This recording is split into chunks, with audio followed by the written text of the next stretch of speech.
So your Windlace, it's going to make you even with the LC for 250 gold.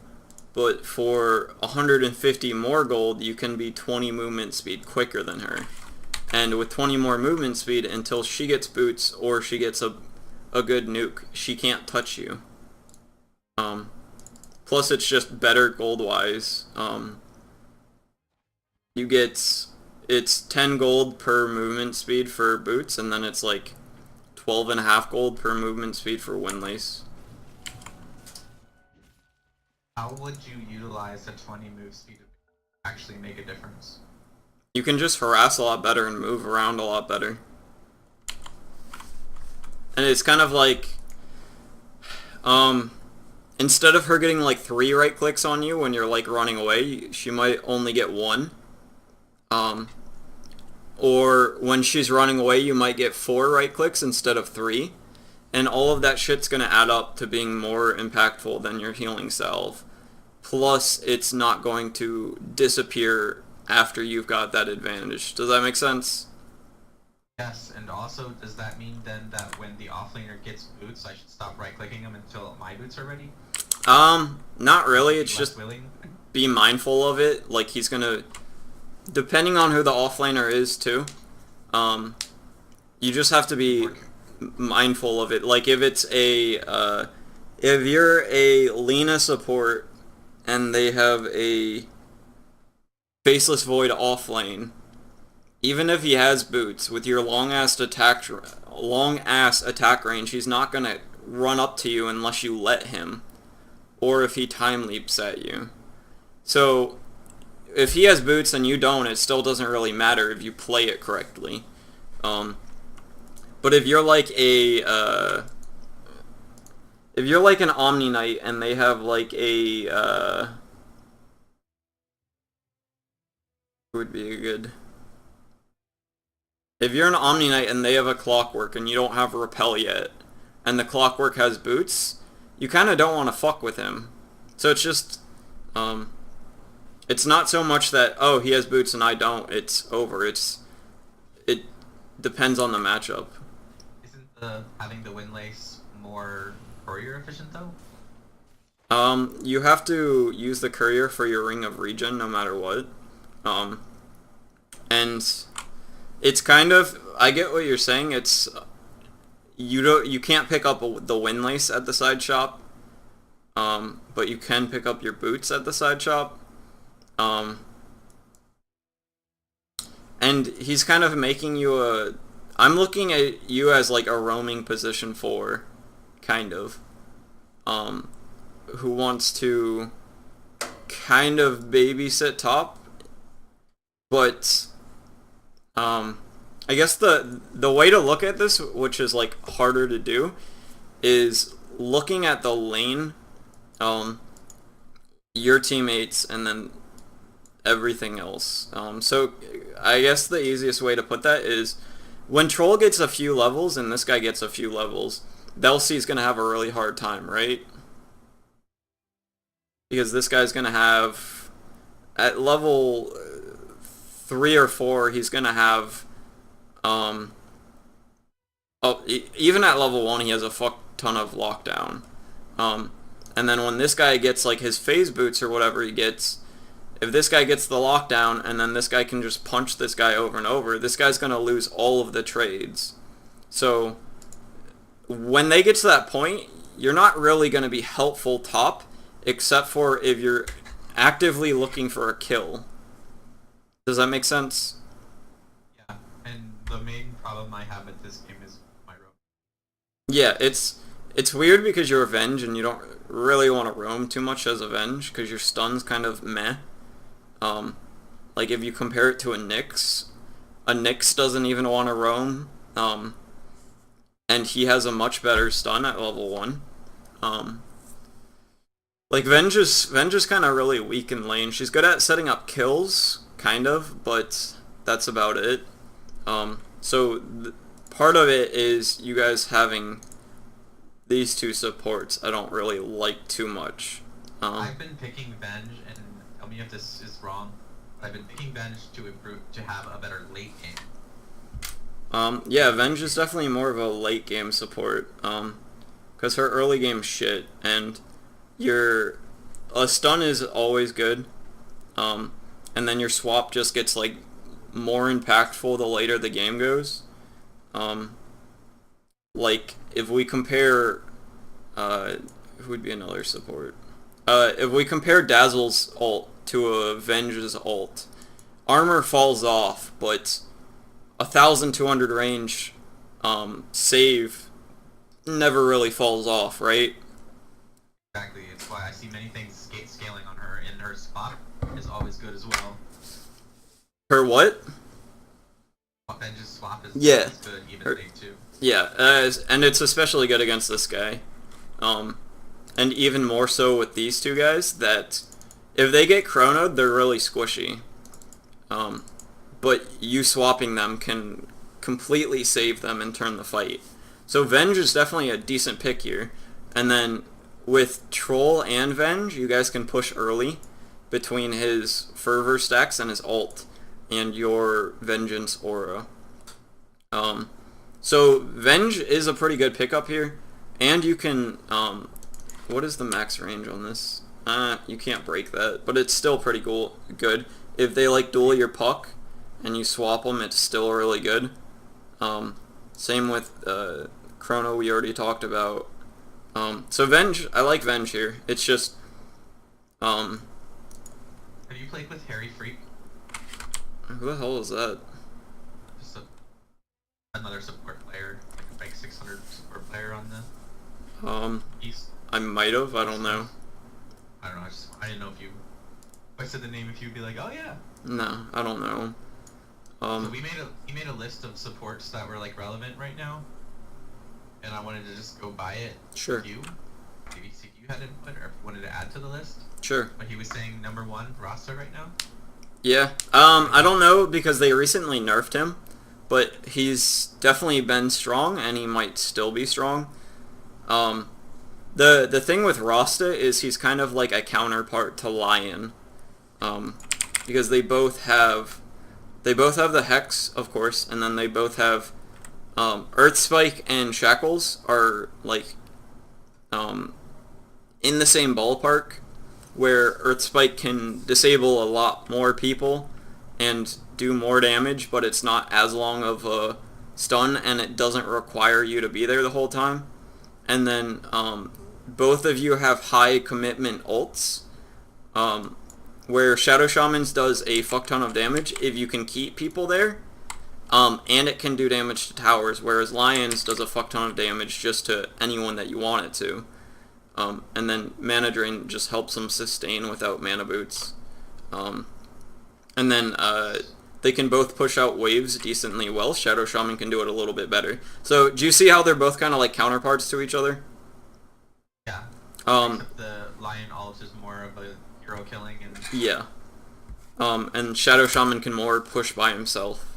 So Shadow Shaman is really good in pubs because of that. If your team decides to be retarded and not push after team fights or whatever, and you know when to and when not to place your wards in a team fight, like if you know that you guys are going to win it, or you guys can back without you dropping the wards, and then you do win the fight, then you can drop your wards to get a tower, or you can ping that you have wards and they'll push, and then you don't drop it at the tier 1 where your team pushes, and then you drop it at the tier 2 and your team's more likely to stay because they're like, alright, well he still has his wards.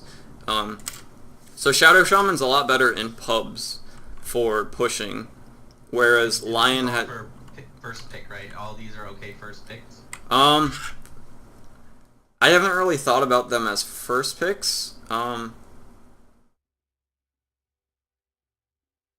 Give me a few minutes on that. Let me like sit on it. Then Bane. Bane?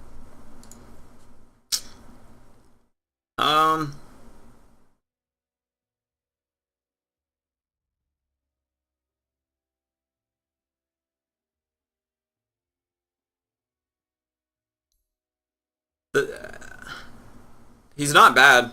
Like, he's definitely pickable, and that's the thing with like the heroes that they're definitely pickable. I just don't know if they're like top tier or not because I haven't been picking them. I'm just looking for who to spend my time learning. Like, if you say, hey, this hero is worth your time, that's what I need to know. It takes me so much time to learn. Like, I'm having a really hard time with Bane right now. So if you say Bane is not worth learning, you would save me a lot of time, like trying to fix a hero that I can't play. Well, Bane's kind of like different than a lot of other supports in that he has really good stats early, and his brain sap makes him a monster for trading. So how come no one uses Enfeeble on the offlaner? Like I've watched 6 high-level games of Bane, and none of them skilled Enfeeble until like, oh my god, like level 7 or 8. Well, first, your brain sap scales really well, and it's better to... I guess the easy way of pointing it out is brain sap allows you to keep the enemy offlaner off of the creep wave, which is better than making it harder for them to last hit. Does that make sense? Yeah, but what if you can't keep them off the wave? I'd have to see the lane. Sometimes it's fine to go Enfeeble, but there's also that Brain Sap's a lot more useful in the early game than Enfeeble is, and it continues to be useful. Like, if you go max Enfeeble at level 7,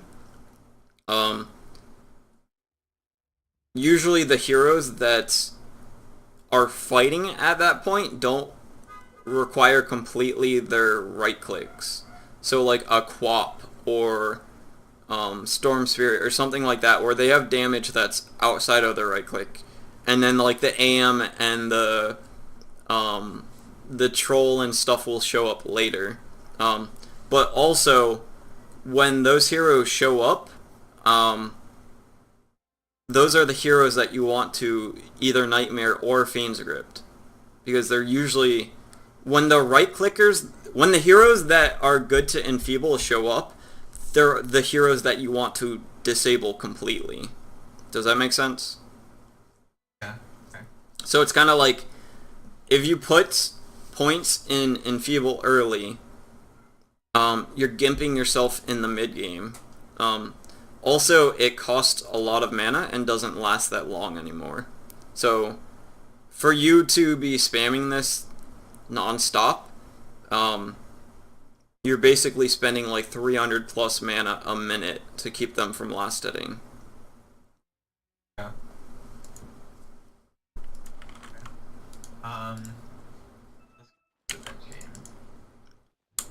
So were there other heroes you wanted me to talk about? You said Bane and Shadow Shaman.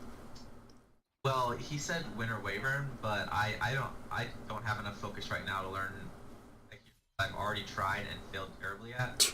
So I don't want to try Winter Wyvern because I tried him for a while and hero I fundamentally couldn't play. So I can only focus on one. Yeah. So unless you're telling me that like, hey, you should Bane.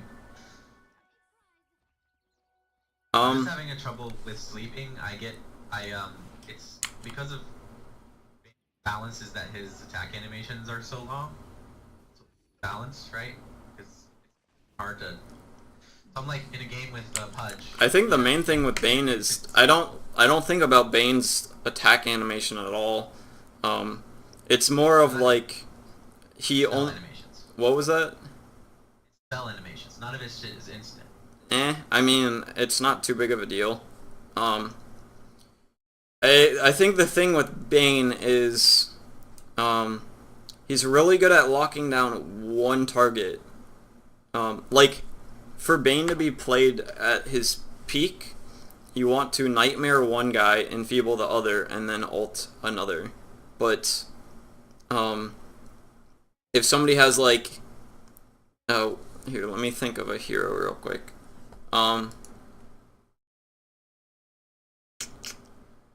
Let's say they have an Enigma with a BKB. The only thing you can do to him is Fiend's Grip, and if he BKBs, so what you would want to do against an Enigma is Nightmare whoever else can stop your Fiend's Grip, and then Fiend Grip the Enigma, but if you Nightmare somebody and then Enigma BKBs and attacks the Nightmare target, your Nightmare's gone. And it's just, your ult is so long cooldown for something that can only last like a second. Like your Fiend Grip is basically a shackle. Your 100-second ult is basically a shackles that can just go through BKB. So unless you're like specifically piercing BKBs with it, it's Shadow Shaman's. Where is he? His thing. Should I stop playing Bane because I'm picking him before I know the enemy lineup? I'm first picking him. I have no idea what the enemy's picking, and I'm picking Bane. What is your MMR again? 1,200. I don't think it's too big of a deal. Like you could definitely win games with Bane. And you're kind of set on position 5, right? Not set on position 5, but that's what I'm practicing right now. That's what I'm learning. Okay.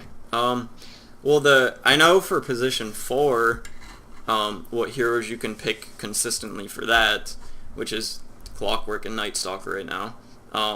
But for position 5, like I don't think any position 5 is like terrible to first pick because none of them are very polarizing. Like if they counter you as a Bane, it's like, alright, well I'm up fucking position 5, good job, dude. But if you're a carry that gets countered, the game can just be over based off of that. So I wouldn't worry too much about counter picking and all of that. I would actually, you'll probably learn more by first picking because the enemies might pick something that deals well with you, and you can learn what deals well with you and why it does it, so you can pick up on the pattern. Because right now the MMR isn't worth focusing on unless you're like 300 MMR away from being picked up by like a professional team or some shit. All the other time it's just better to learn. Because learning will get you MMR better than desperately looking for MMR. Does that make sense? Yes, and that's what I'm doing because I know that if I played Necro and a couple other heroes, I could keep increasing my MMR, and I'm not looking for that. That's why I'm trying to do this support right now. And I think eventually I might transition into position 4, and then I'll learn position 4, and then I might go back to position 1. Yeah, I mean, learn that a little bit, and then when I'm finally back in position 1, I'll know better what to do, ask the supports to do. Yeah, I mean, I wouldn't worry too much about counter picks then because, like, I think it was BSJ that when he wants to pick or play a hero, or it might have been Arteezy or something, when he wants to learn a hero like Slark or Huskar, he'll first pick it for like 10 games in a row, because then the enemy team will hopefully pick all of the worst counters to you, and if you can learn how to play against the worst counters, everything else is going to be a fucking breeze. So if you're getting countered, it's just going to help you learn quicker. Does that make sense? Alright. So yeah, just kind of pick whatever you want. It's usually fine, unless you're doing some like cheeky ass shit like sniper support, then we have to talk. But if you're like first picking Bane or Venge, it's not too big of a deal if you're just trying to learn. Venge seems useful though. I like, no matter what your team picks, what happens? The problem with Venge is if they have a strong lane, you can't really do much, and you don't offer too much. Venge is kind of like, who's the best if they have a strong lane? It depends on what their lane is. Witch Doctor's pretty good. What was that? Yeah, Witch Doctor. I like Witch Doctor. Yeah, because if the lane's shit and you can't do anything, you always can fall back on these two. Your stun is amazing for if they dive you under the tower without creeps, because you just stun all of them for forever. You have a heal, which is more lane sustain, and then late game you can provide a little bit more damage. I I did think, the math on that heal. It's incredibly efficient if you buy clarity and just use the heal. yeah, it's better at level 1 than it is when you level it up, too. Um, Really? yeah, because the activation cost goes up, whereas the ratio of mana to health stays the same the whole time. Oh, okay. So, like, you get, you get 8 health, or you get 2 health per mana at level 1, right? Oh shit. Well, thank you. That's actually a good point. Yeah. So if I did you, not make this analysis like you just did. yeah. So if you, every time you turn it on, it costs more, but it heals the same ratio. So I kind of like Unless we're to, pushing, unless we're pushing terribly hard, then I yeah, don't care about the time. yeah. Just stand there. My time isn't that important. Yeah, I mean, level 2 is fine, I just don't really like 3 or 4 too much. Because level 3, it's like it costs a little bit more, but it can mean that you survive an extra 2 seconds, and then surviving 2 extra seconds means you're healing for 2 more seconds, which might mean you live for another second, and it like kind of compounds from there. But when you get higher levels up, it's more likely that you're just going to run out of mana. And if you run out of mana with a level 3, 4 seconds before you die, a level 2 would have healed you for more because you would have had the 10 more mana from the activation cost. So there's no logic to maybe I should play Witch Doctor more maybe because, and if we do have a hard lane, I'm prepared for it. Saying, or is that not as is logic here to that? Well, it's kind of like, some heroes, like, if I was put into your game with, like, a Venge when we have a troll against a tri-lane, I can't fucking do anything. So, some support heroes just kind of, like, you can't do anything with them against certain situations, no matter how good you are. But you shouldn't really like be too worried about that because you're going to be picking early as a support, so you can't really like predict what their lanes are going to be too much. So just it's not a big deal what they pick. Just kind of like pick whatever you want, but try to understand why a Bane might not be as stable as a Witch Doctor as a first pick. Now, any other good lane dominators? Well, the when you're getting like laned hard, and let's say you have a Spectre, and you're getting tri-laned, which is basically like the worst thing that can happen, and your other support is somewhere else. The best heroes for that are ones that can heal and save. So, like, a Shadow Shaman might be really good at, like, right now in the meta, and he has a ton of disables, but what the fuck's that gonna do when there's gonna be 3 of them attack, or 2 of them attacking you while you're shackles? But on the other hand, if you have, a Lich is pretty good, but the ones that I was gonna talk about are ones that can heal. So, a level 2 or a level 3 Oracle, if you don't give Fortune's End, he can heal decently well. Ish. I mean, it's meh. But like a Dazzle, an Omni Knight, a Witch Doctor. The negative part of it, it's like For you to heal, you have to use Fate's Edict and then Purifying Flames. right. So you're saying to use both, not just the one. You can heal with just Purifying Flames. Yeah, it's just very ineffective. Because you damage first. So he takes like 90 damage, but that's magic resisted. So it's more like 80. And then he heals for around 100. So for 80 mana, you're only healing for 20. Whereas for 130 mana, you're healing for 100. Does that make sense? Yeah, but Witch Doctor, I think, is more efficient than that. Yeah, this guy's... it's not the most efficient, it's just an example of So Witch Doctor's even good in that an aggressive lane where you're getting Yeah, because you can just sit behind your carry and give him, at the very least, a good 16 health per second until you run out of mana. Whereas... Anybody stronger than Witch Doctor? No, he's just an example of how healing can be helpful in lane, is what I was trying to portray. If you can't do anything else, these guys can always heal. But, like, what's a Shadow Shaman gonna do? Except for, like, disable under the tower, which Witch Doctor can also do. So if I get the information that my guy is set on playing Spectre, then I go Witch Doctor. Yeah, Witch Doctor is not bad, specifically for Spectre, because if the lane's shit, you can still help, and if the lane's good, you can still do a lot. Like, Witch Doctor's pretty... Is there a better matchup for him? What was that?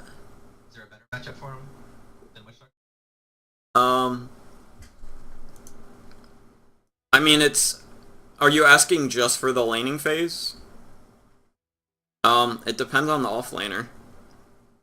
Like, if they have an offlane Timbersaw, Monkey King could even be good, because he just gets Jingu stacks and zones them out at level 1.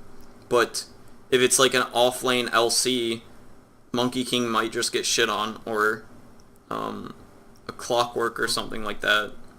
In this situation, I don't know what enemy offlaners could be on first picking. So you're just... simply trying to go off the, yeah, the okay. information that we have a Spectre. I'll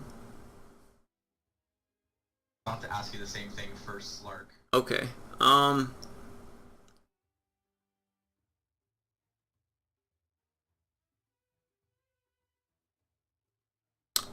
I would like a Jakiro for Spectre.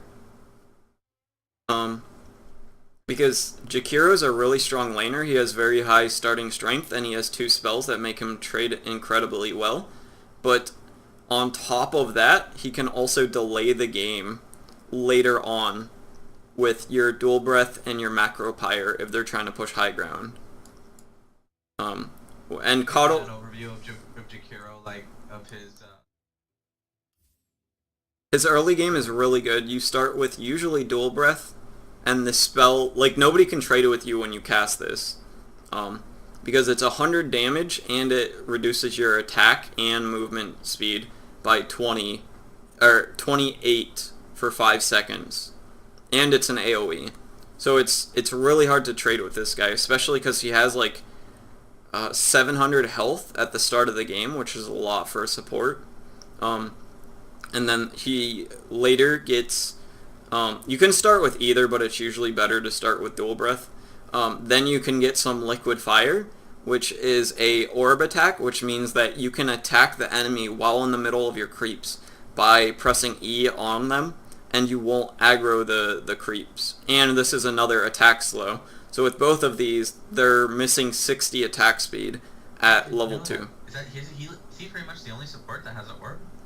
Silencer does.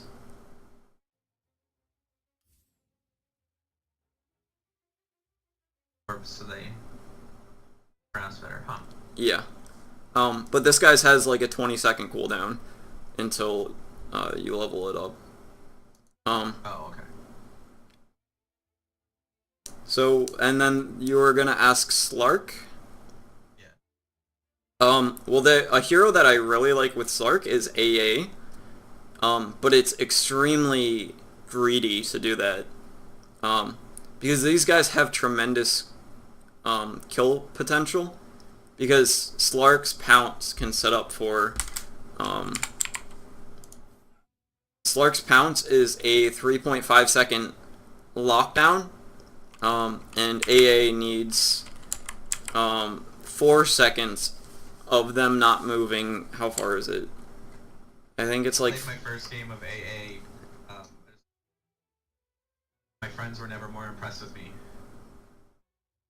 AA is a really hard hero to play. Your first 10 minutes is your worst, usually. Which is... I just, like, fundamentally got him for some reason. I was getting massive kills. Yeah, he's pretty fun. I like him. I was 6-0 at like 20 minutes. Nice. But the thing with AA is, if they throw a strong lane at you, you're gonna just get demolished. My problem with AA was in the late game in fights. I was throwing out slows. I was throwing out this, and it was like the enemy was just ignoring me. I was just had no impact. Well, your impact as AA in the late game is getting your ags, because then nobody can heal, or nobody that gets hit by it can heal for 17 seconds, and your ult does like 500 damage or something, and if they drop below 12%, they just die. So this is, you mainly just try to hit your ult with this guy in the late game. Okay, yeah, I was trying to throw slows, which we're doing. At that point, they had movement items and speed that got them out of the... Yeah, I don't look at this as a slow at all. It's kind of like a tiny bit of a slow, kind of. It's more of like, okay, this guy's locked down, I'm gonna throw this on them so our nukes do more damage.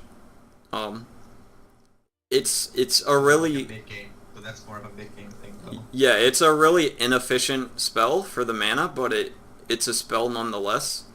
And your other spells are, like, not that great either. Like, this is super unreliable. This they can just walk out of. And this... does it still do it? I think it's still... I don't know if they...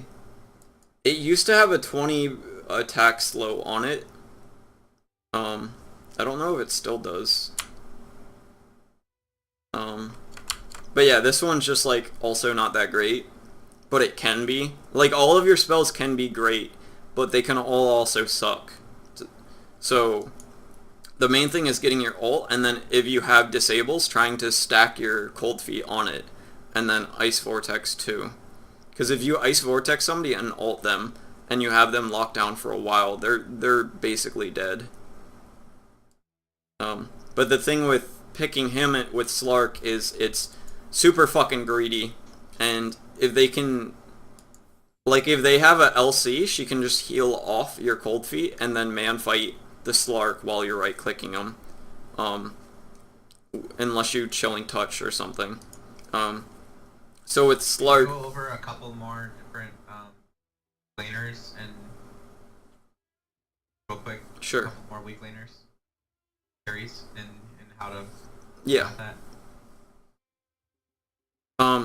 Wait, are you asking me for weak laners? Carry laners, yeah.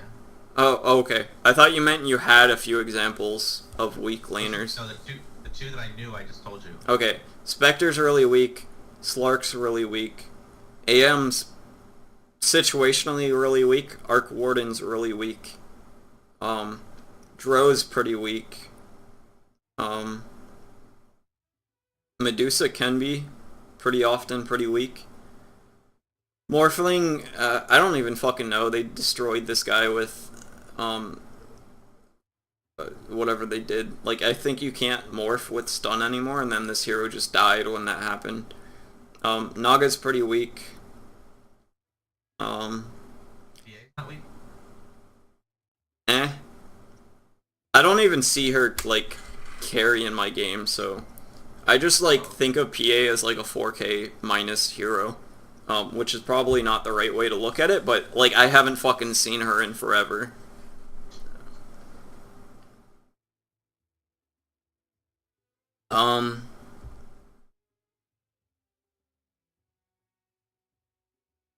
Yeah, so were any of those the ones that you wanted me to go over specifically? Who would you go with, Medusa? Well, the thing is, I never really look at it the way that you want me to be looking at it. Like, I'm never like, okay, we have a Medusa that's weak in lane, so let me synergize with her as this hero. It's more of like, Medusa's a weak laner, I'm gonna pick a strong support that's not specifically a synergizer for Medusa. And this is also assuming that your support is picking after your carry. Well, no, people will put their icon over who they're thinking they're gonna play. It's like, it's the only information you have. You don't know what the enemy's gonna pick. You don't know what your team's gonna pick. But then if your carry goes safe lane and picks Medusa, you know what they're thinking, and you might want to like synergize with their pick ahead of time. Is what I was. You know what I mean? I don't think that's a good strategy. Yeah, I think you should just pick first or second as your support, and your roamer should be first or second also. And then usually the offlaner picks, and your carry is second to last or last, and they should pick to the game. Meaning, like, let's say you decide to pick, I understand what you mean. Yeah.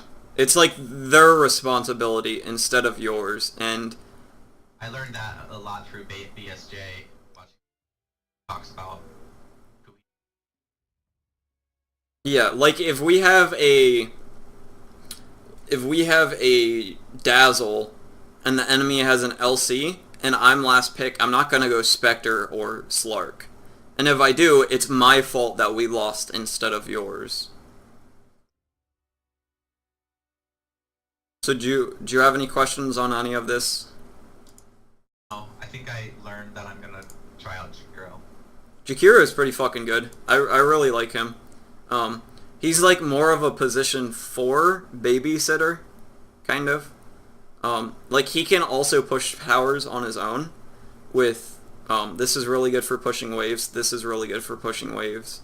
And it's not too great in teamfights, so it's like if you don't have this at a teamfight, it's not the end of the world.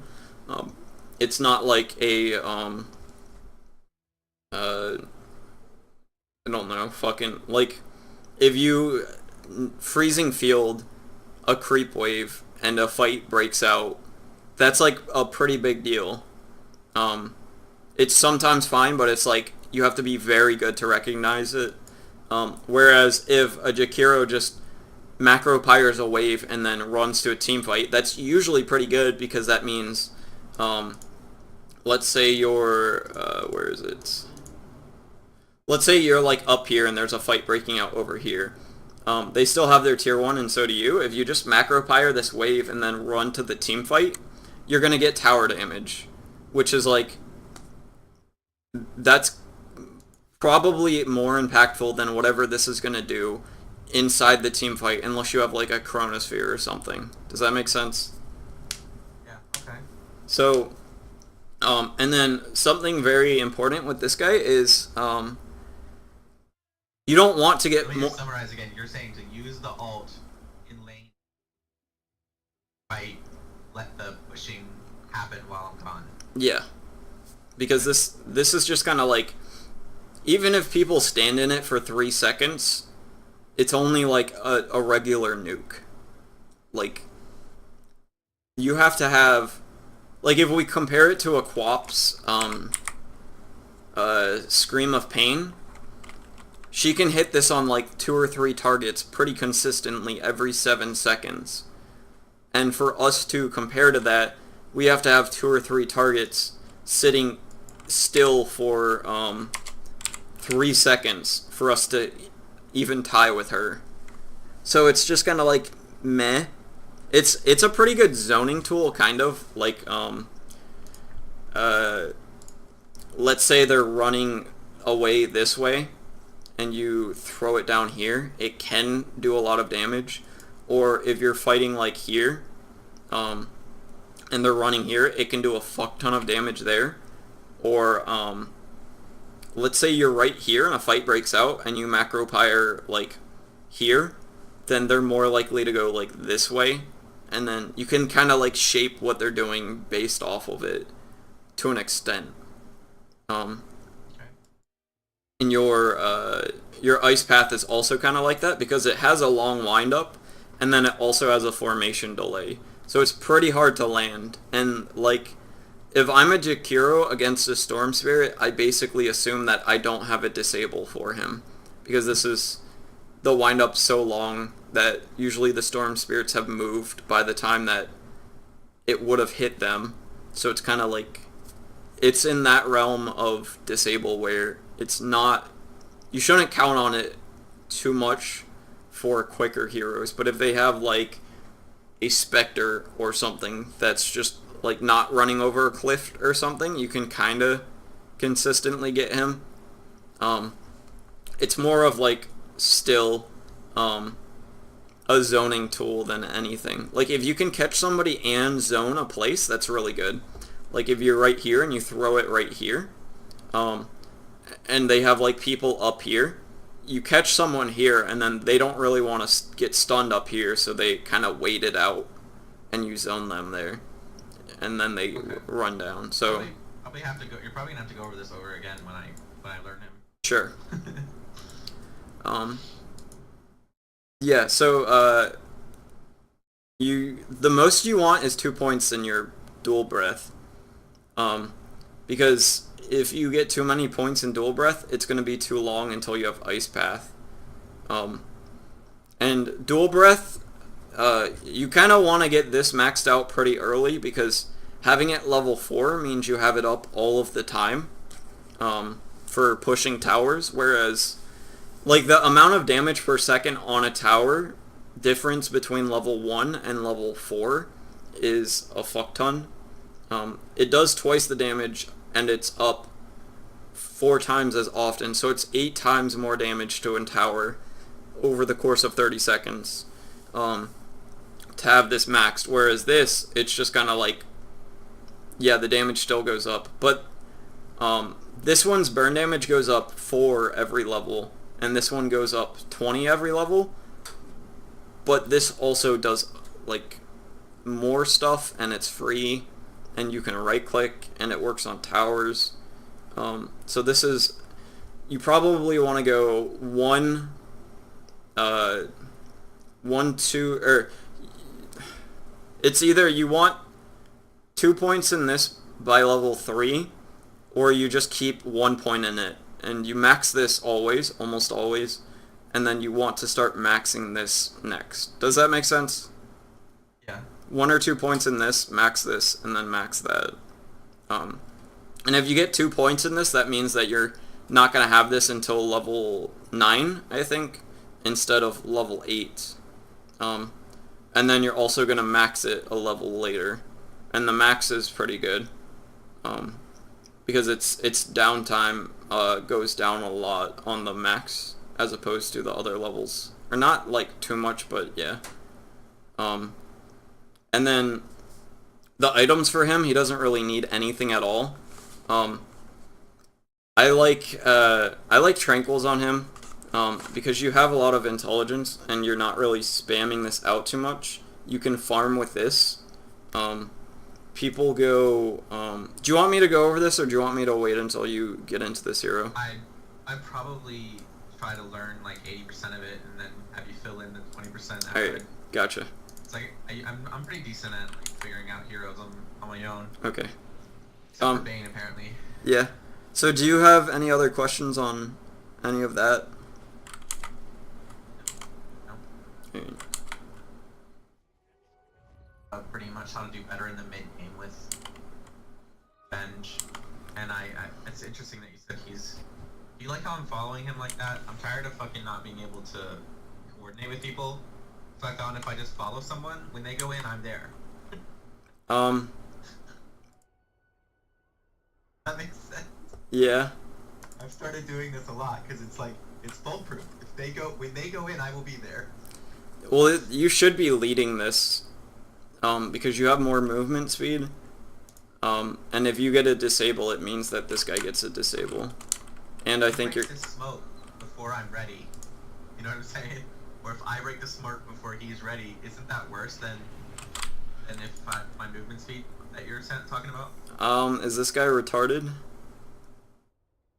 Eh.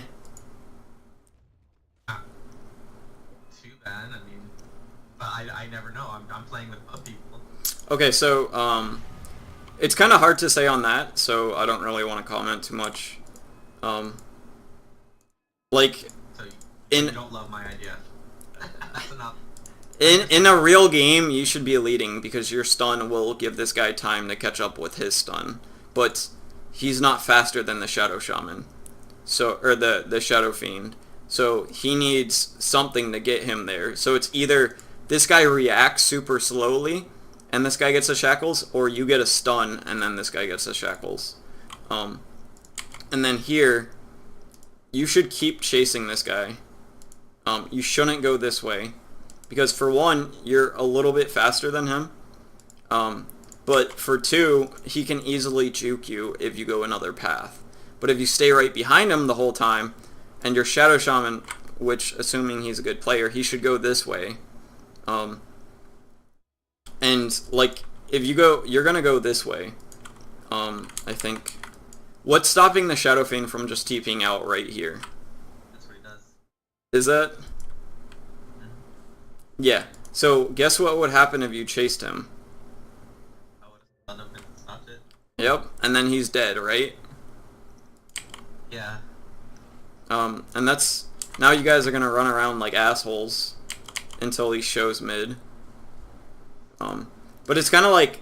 The thing with that is understanding that every second that you waste and the Shadow Fiend wastes is not at all a waste for you. Does that make sense? To wait for my mid though. The mid went back. He doesn't have to stay there.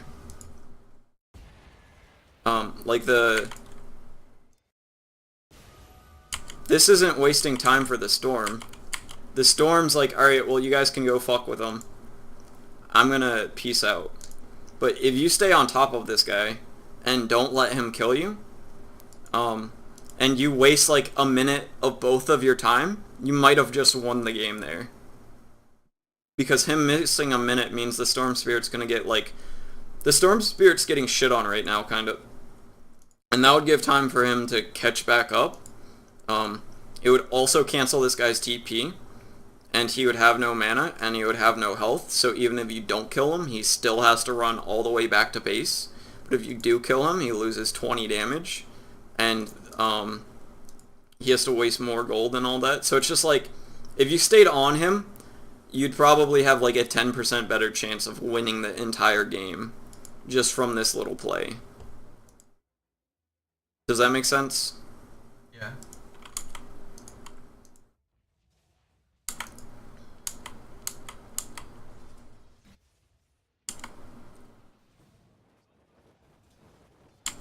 So why'd you do this poll? Is the offlaner showing right now? I can't see on the screen for some reason. Offlaner, and I almost forgot. It's Legion, that's right. Yeah. This is the offlaner, and he's showing, and my carry is way out.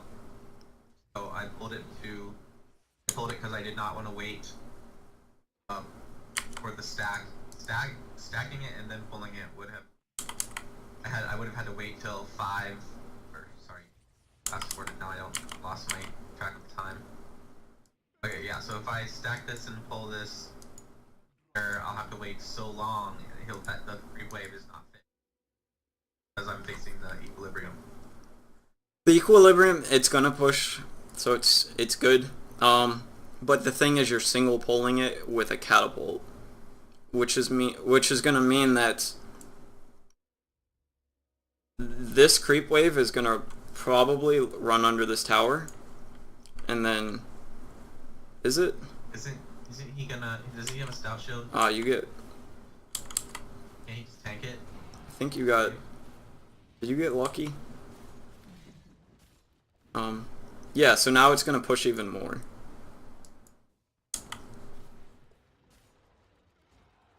So this is what almost always happens with a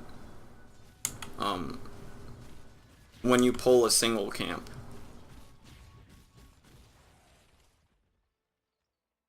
You pull the creep wave away, and then your wave either goes under their tower or their wave goes under your tower, and then it ends up usually like staying right here. Did I try for the pull through even? Did you? Did I just mess up the pull through? I've been doing pull throughs a lot lately because one of my friends showed me better. I mean, I didn't even try, did I? Nope.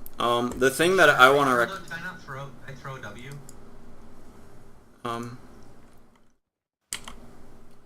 We can go over that in a second. The thing that I want to recommend, did I teach you how to do a half pull? It's basically if we watch... So how these creeps detect that they want to go on these guys is they have a 500 radius of... For polling purposes, it's... Is there a creep that I can attack within 500 radius? Or is there one of my heroes that took damage from a creep or a hero or whatever in 500 radius? So if we watch here, hopefully it does it. I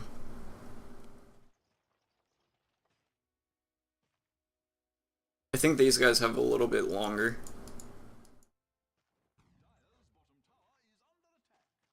So it picks up, I think these guys are 500 and these guys are like 800. But what you can do with that is, so these guys are throwing out these projectiles. If we watch here. Are you talking about ultra super timing this so that the projectile hits when only half the wave is within 500? Yeah, it's not that hard. Like, you can pretty consistently do it when you know what you're doing. I've been getting lucky with those. I think it just happens for me a lot. Like, yeah. A surprising number of times, but I can't make it happen. You sometimes just, I don't remember how I figured it out. Do you do it late or early? You usually want to do it early because you have more time to like mess around with it. But if you watch right here, they throw the projectile while you're right here. And then if you watch, even with your turn, you have this much distance to work with their projectile. So if you took a step back here and let one of them wind up and then you ran this way, you'd be able to drag that projectile and try to catch only these two. Does that make sense? Oh, yeah. So it's kind of like a mix of... Yeah, you kind of have to stutter step. And then, like, if you do it right now, and you let them... if you stutter stepped here, and you let them attack you, and then you ran, like, right here with that attack, you would have probably... Do me a favor. Sure. Do you want me to show you it? All I need is a custom game where I can practice with... Oh, you want me to fucking program a custom... No, fuck off. I thought you were telling me to go make a game, make a lobby and show you.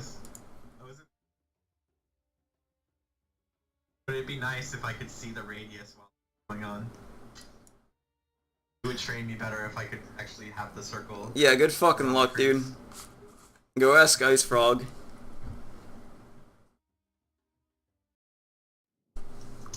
But you get the concept of how to do that? Mm-hmm. So the reason that you would want to do that is it essentially does the same thing as a stacked pull, where you kill off your creeps. Like, let's say you aggro to, where the fuck were we? We were like, right here, I think. You aggro these two creeps, these guys run past, and then they go fight, and they die because they're outnumbered. And then these guys die because there's only two of them, and these guys die. And so you get the full small camp's worth of experience. And then... Is there a reason you would do this, though, over just doing a pull through? There's two reasons that come to mind. The first one is... How often do you even have it stacked? One. The small camp. Oh, are you talking pull through, you mean? Yeah, pull through. Pull throughs are easily contested. So you're just saying the fact that it's close to there, they can come but... Yeah, like, Elsie isn't in any danger right here when your carry is under his tower. So, let's say they have a dual lane or something and you try and do a pull through, and they have disables, you're just gonna die. And then you're also gonna give away, like, 2 or 3 creeps, and you're gonna lower some of these for them to get. Okay. And then the advantage over a double stack is usually at 2 minutes you want to be going for the bounty runes, which would mean that your first time that you're free, would be at 3 minutes to stack this. So it'd be 3 minutes and whatever seconds before you can even do a double stack, usually. And there's also the chance that your bottom just got dived and you had to TP over there and help him. So it's kind of like you have to. It's hard to get a stack on the small camp in this patch, and then on top of that, the other reason for doing the pull through, the half pull, is so let's say this catapult isn't here, and you pulled two of these guys, or these two guys. What that would create for the enemy offlaner is he's going to be getting these two creeps, or he's going to come contest you and get these two. But no matter what he does, separating them across the map. Yeah. Separating the XP. No matter what he does, he can't get both of them because he doesn't have the space or the time or the movement speed. So that means if they are contesting even the small pulls, half pull is now advantageous. Yeah, because then your carry is getting free farm and they're still missing creeps. And then if they stay on your carry, he can play a lot more safely, knowing that if I just wait a few seconds, it's going to pull back to me anyways because I only have 2 creeps. And you're getting this farm. So it's kind of like, no matter what he does as an offlaner, he's going to be in a worse position, option-wise, than if you did a pull or if you didn't do a pull. Does that make sense? I like it. That's cool. Yeah, I probably should make a guide on it eventually. I haven't seen anything on it yet. Still wonder if I can actually do it. I'll try. It's not that hard. You just have to know what you're trying to do. I mean, I accidentally do it all the time. Yeah. Just do it on purpose. Okay, now I need to start paying attention again.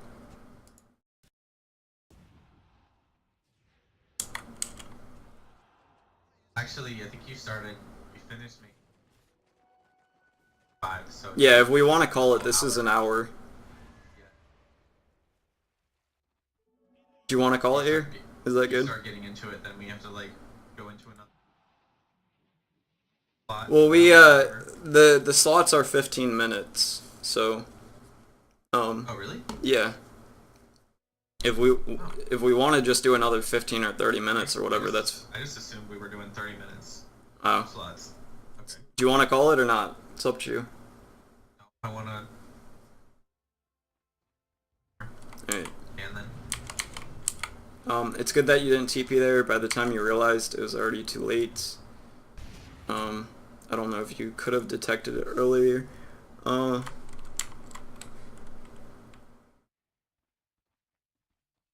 There's too many cooks in the kitchen here, as far as... had to find things to do that weren't the same. Yeah, that's the problem with not having a roamer.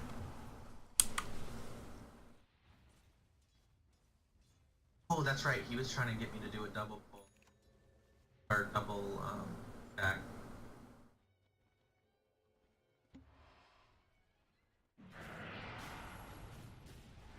Oh, that's right. He said, hey, let's go shrine. And I said, well, I have a salve for you. Do you think it's a good idea to get a salve for the safe laner?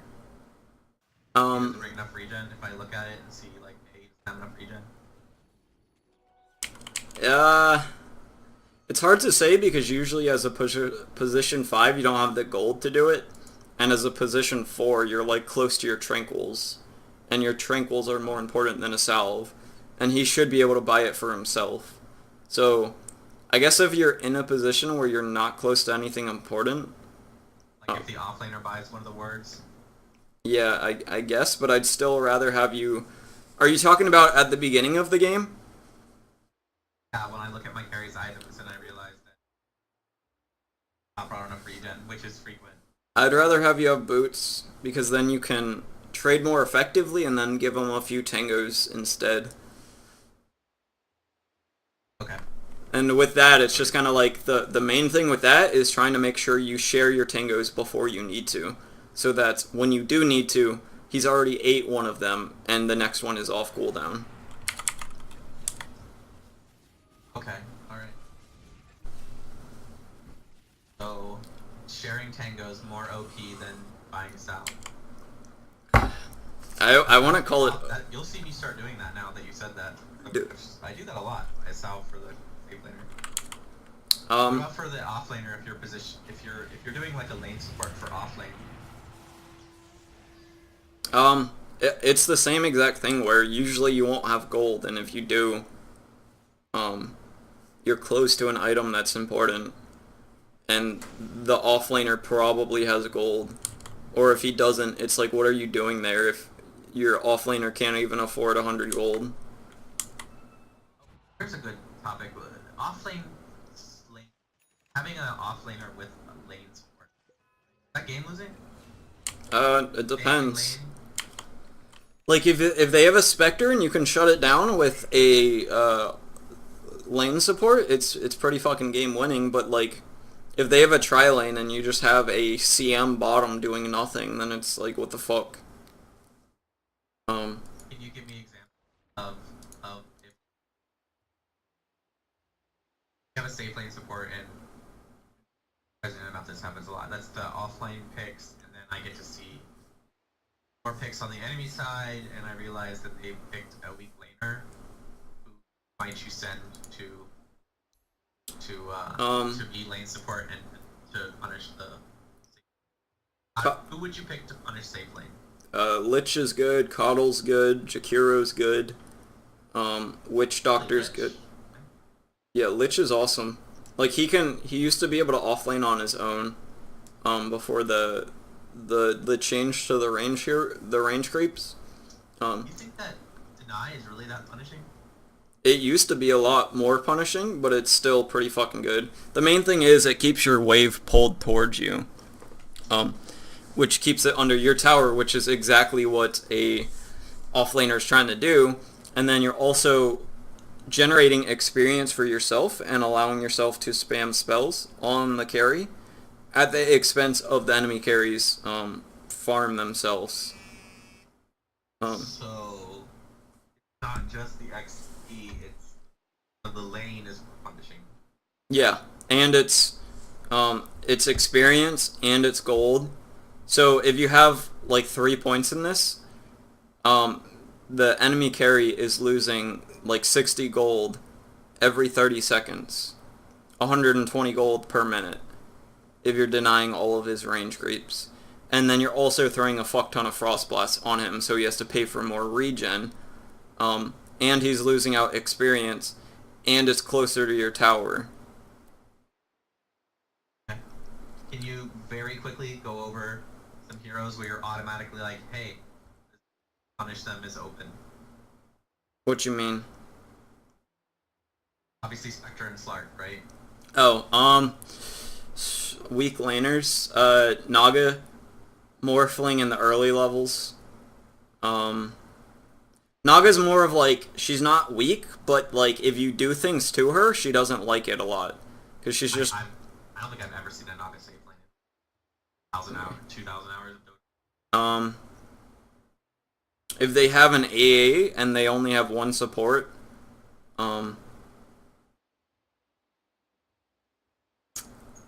Oh, even a support pick that causes you to want to punish. Yeah, like, Ursa's a pretty fucking strong safe laner, like, as the hero himself. But if he has a AA with him, and you have, a Enchantress and a Lich, what the fuck is the Ursa gonna do? Who else? Like Enchantress for offlane right now? They recently nerfed her, but I think she's decent. The main thing is, like, I think she's very situational, because she's weak to nukes, but she's really strong to right clicks, usually. So if they have... And she has regen built in, so if they have dots, it's also not a big deal. Like, if they have an Enchantress and an Ursa, or a AA and an Ursa, Enchantress is going to run over that lane. Because they don't have any lockdown for her, for the Ursa to right-click her with Overcharge or whatever, And this guy's, he can just run out of cold feet. And then when she gets, either when she gets both of these, they just can't trade with her anymore. And then if she gets phase boots, it's fucking over. Because she's just right clicking over and over and over, both of them until they have to leave. So it's a lot of situational stuff. Who else would be a laner like that? Oh, okay, I see what you're saying, because AA isn't enough to lock down the offlaner. Yeah, and Enchantress has high movement speed, and the only damage that they're going to consistently get on the Enchantress is, like, this guy's right clicks and his cold feet, but his right clicks are going to be shit on by her untouchable, and she can regen, so they can't do anything to her. So then if you also throw like a Lich in that lane, they're getting completely destroyed. But they're also getting destroyed anyway, so it's kind of hard. The main thing that I like Lich for is that they have a very polarizing hero, and you go to their lane. Like I had a game once where all of our lanes were pretty much like even-ish, but the enemy had a Huskar mid, and Huskar was the only hero that could attack buildings, and we had a Puck mid. So I could have went top and won top and pulled a fuck ton and destroyed their offlaner, but it was like a Tidehunter or something, so I didn't care. So I went mid and I destroyed the Huskar less than I would destroy the offlaner, but he was the only hero that mattered, so that's all that mattered. So Lich is really good for that. Who else?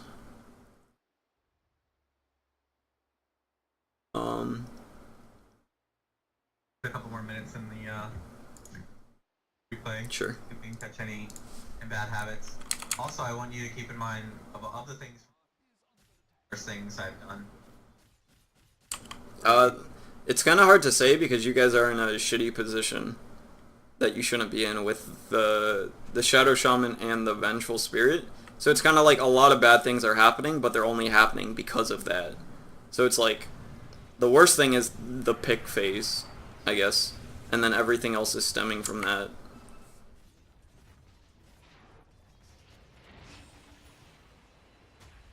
You're telling me that the troll was a bad pick? The Venge with the Shadow Shaman were bad picks. They're fine if you intend to push early, because they're really good for pushing early. But that's not what you're doing, so it's like you're getting all of the weakness of having them together, but none of the strength.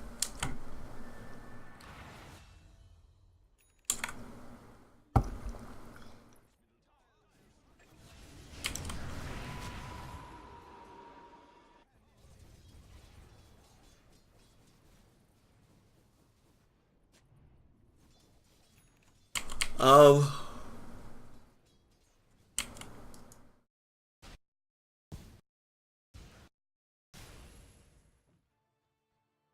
I don't like this. Your Storm Spirit's gonna be up in a few seconds, and he can farm this. And then you guys can push bottom, or push top as 4. This guy has his wards. What are they gonna do if you 4-man top? And if they rotate like everyone top, you guys can just TP out then, and then they're all stuck up here. And like you could then go TP bottom as with you and Shadow Shaman and take that tower while all their TPs are on cooldown to go top. If we take our time to group,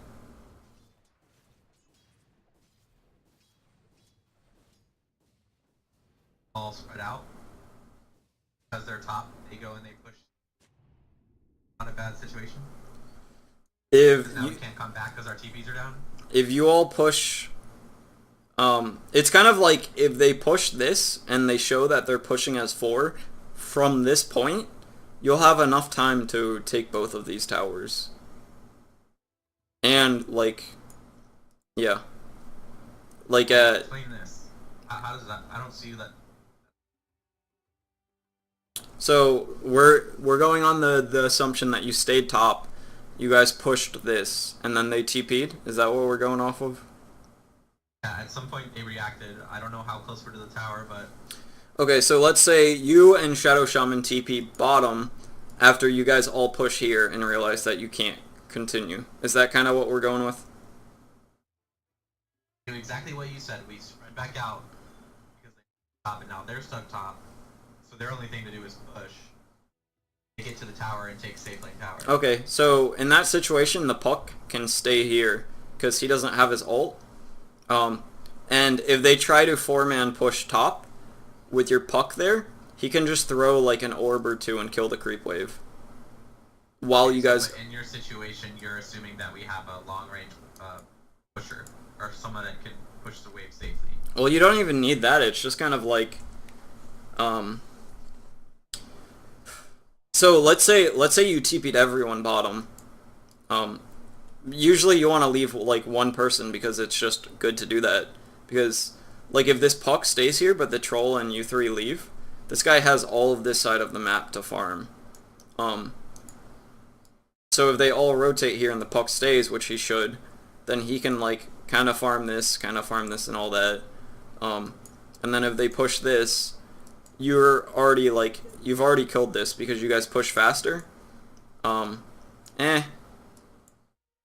It's, how do I explain it?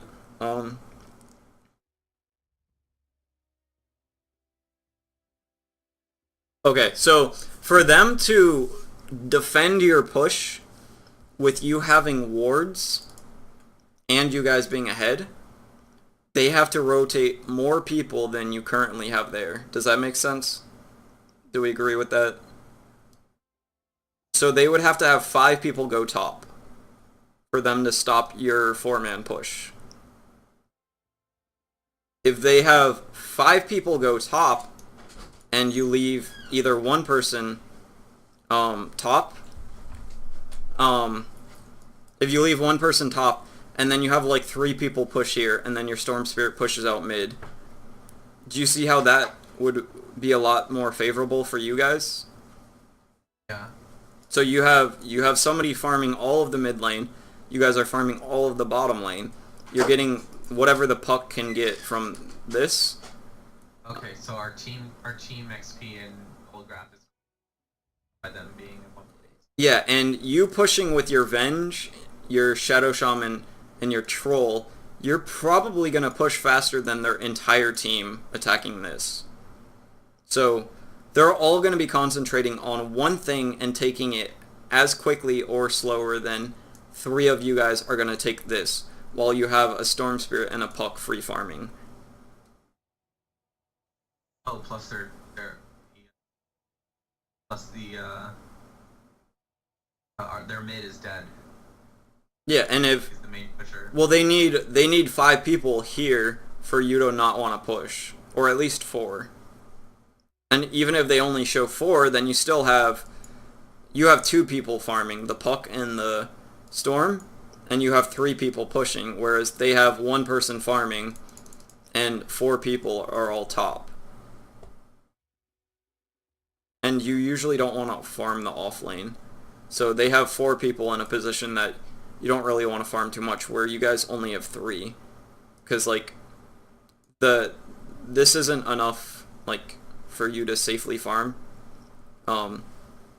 Like your troll would have a hard time with ancients, and then he can only get these 2 camps, which takes him like 20 seconds, and then he's just kind of sitting there. So if you have to go back to farm, they're getting hurt more by having 4 people in this area than you are by having 3 people in this area. It's kind of there's more to it. It's just I don't know how to put it into words. And it's all cool. I'm getting coached out at the moment. Yeah. I've already taken in a lot of information. Yeah, I have this recorded though, so I'm gonna cut it here.